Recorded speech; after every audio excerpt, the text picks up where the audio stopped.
what's for dinner. Now, tonight I'm going to make some lemon garlic roasted chicken. And yesterday I had done a ton of cooking, and I also did a bunch of videos that I'm going to get ready to upload shortly.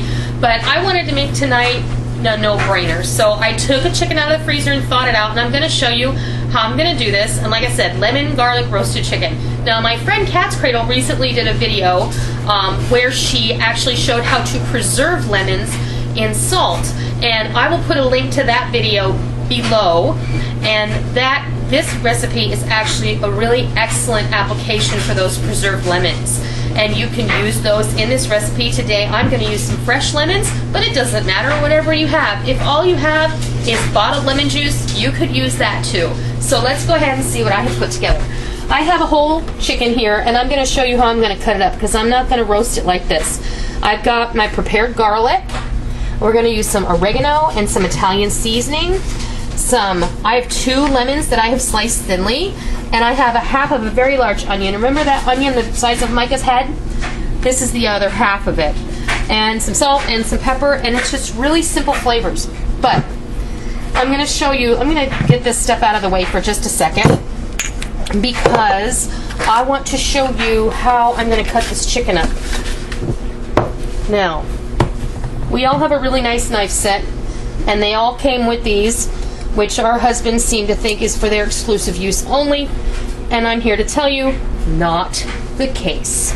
Now, I have this sitting here. I'm going to turn our chicken over, okay, and I'm going to start cutting down either side, and my scissors are probably not that sharp, so that's probably not a good idea.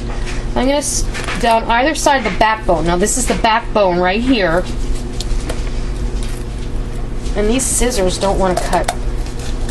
But that's what these scissors are for, is for cutting up chicken and going through bone. So They used to be. They used to be until my husband used them for things they weren't intended for.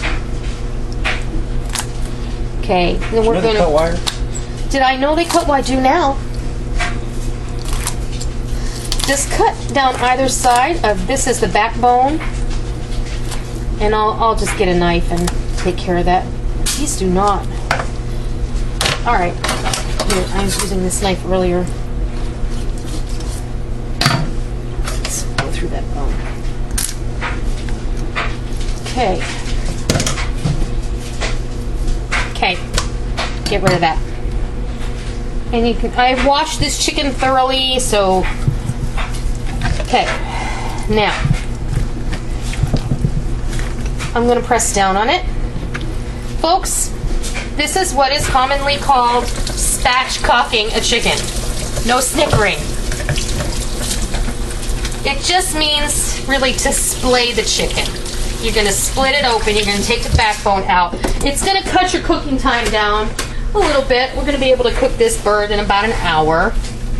And for all of you people out there who are cringing because I have a raw chicken on my cutting board, don't worry about it. I'm going to clean it up. Don't worry. Okay. I'm going to take my onion and I'm just going to throw it in the pan. Just like this. I'm going to take some of those lemons and I'm going to put them under here. Like that. Don't worry about the rest of those lemons because we are going to use those. I'm going to take my chicken and I'm going to set it right there. Now, I'm going to get rid of this extra board.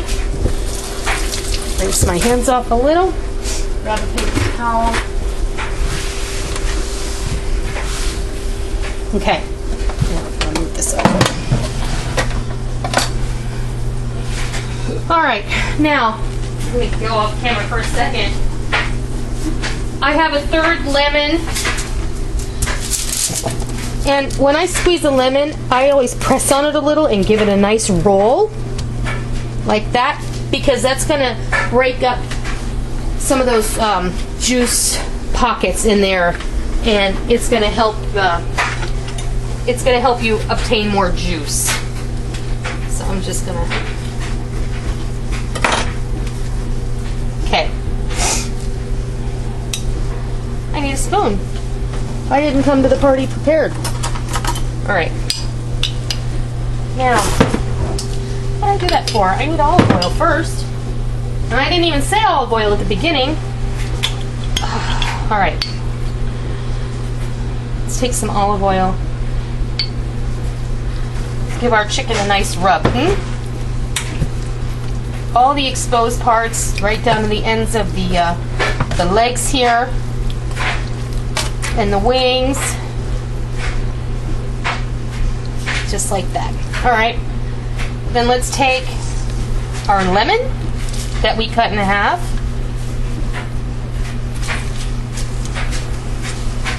Juice it just like that. I'm going to leave the halves in there.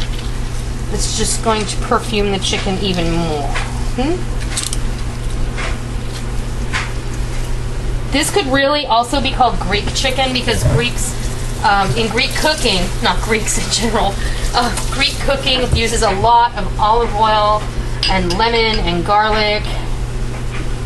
Now, that's a big old heaping spoonful of garlic, right?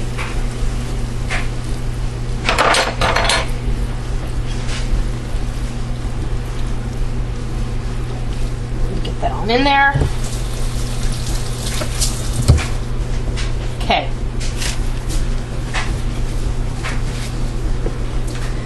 This is Italian seasoning. I'm going to sprinkle this.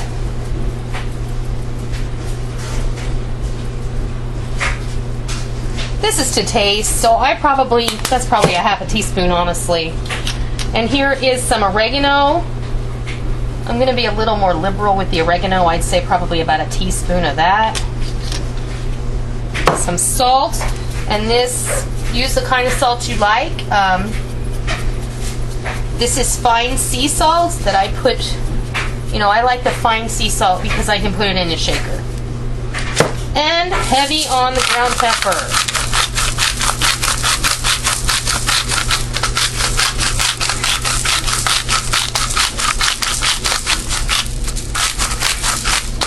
Now I have my oven preheated to 350 degrees.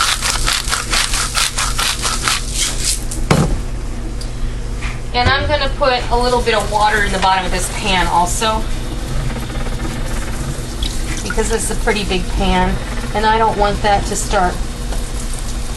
This way it will, what I like to call steam roast. So I put a couple of cups of water in there. You use your judgment.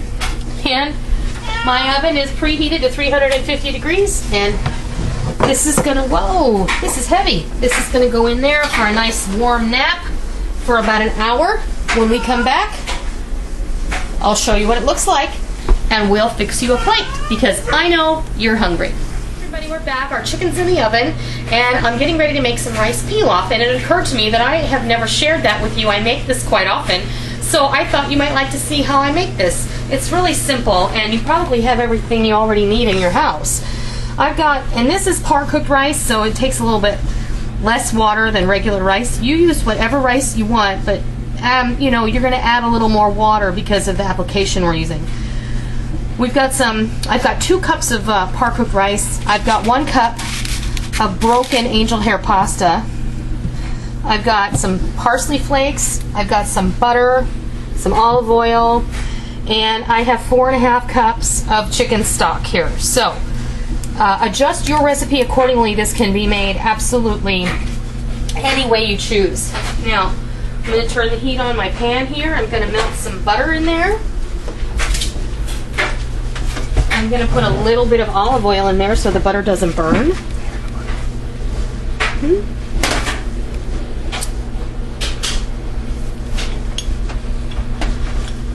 So we put some olive oil in there so the butter doesn't burn.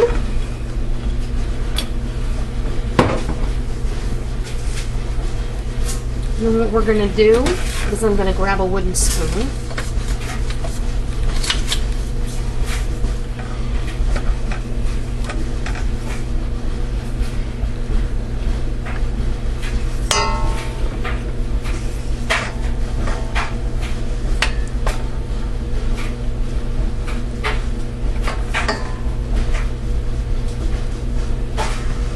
Now I'm using chicken stock in my rice pilaf today.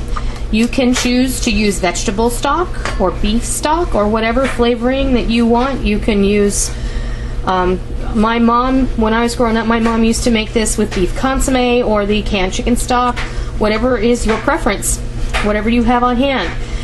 If you don't have any chicken stock on hand, throw a bouillon cube in here with the water and it'll be just fine.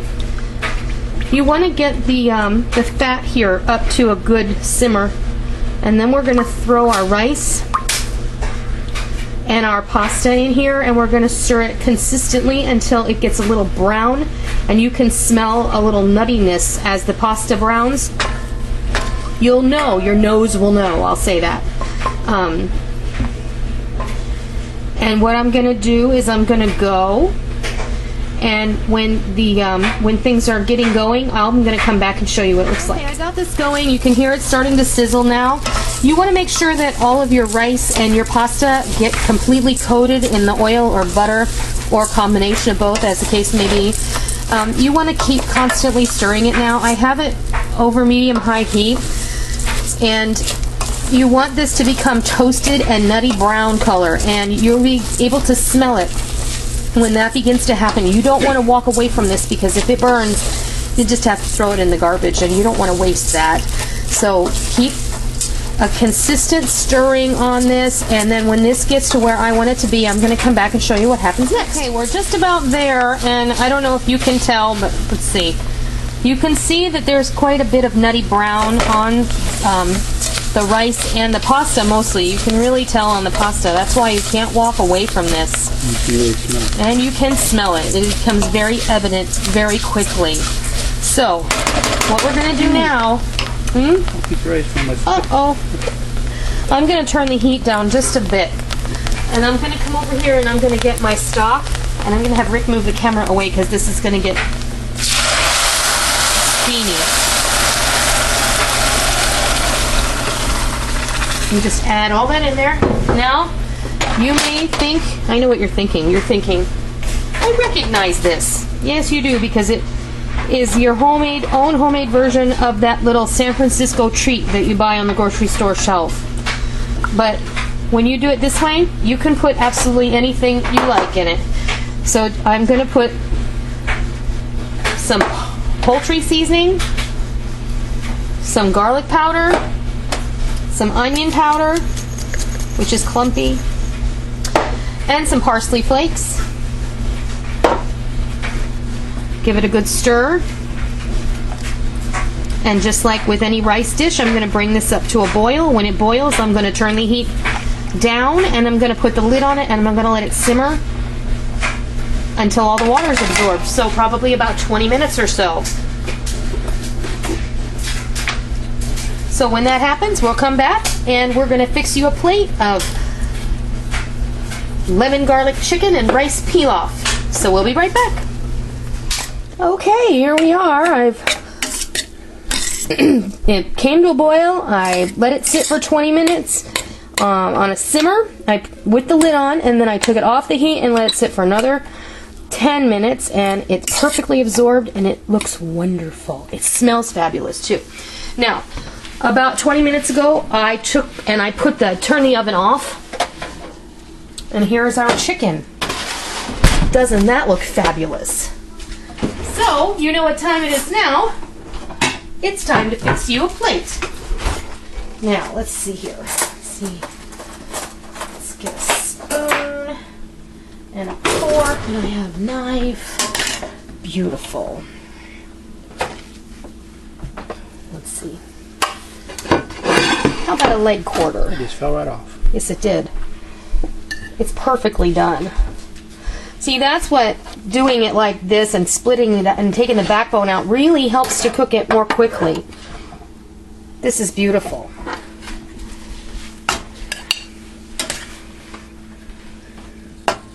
You can choose to have a salad on the side or some vegetables, but we're just going to go with this tonight. There you have it. Lemon garlic roasted chicken and some rice pilaf.